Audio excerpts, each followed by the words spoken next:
কথা থাকবে না। সবাইকে ধন্যবাদ জানিয়ে আমি আমার সংক্ষিপ্ত বক্তব্য শেষ করছি। ধন্যবাদ সবাইকে। আসসালামু আলাইকুম। ধন্যবাদ।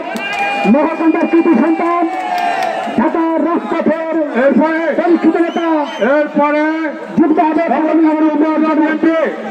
আমাদের নেত্রীকে দেশনেত্রী বেগম খালেদা রাস্তা ভাজন তারেক রহমানের বিশ্বস্ত হাতিয়ার নগরকান্দার শান্তা গণমানুষের নেত্রী তাকে ফুল দিয়ে শুভেচ্ছা জানাচ্ছেন নগরকান্দা উপজেলা বিএনপি। নগরকান্দা উপজেলা বিএনপি ফুল দিয়ে শুভেচ্ছা জানাচ্ছেন।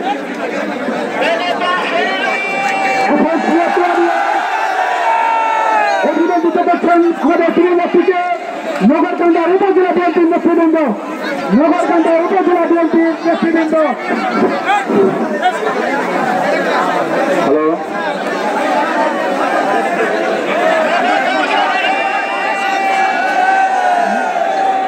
গার্লস স্কুল নেত্রীকে ফুলের শুভেচ্ছা দিচ্ছে।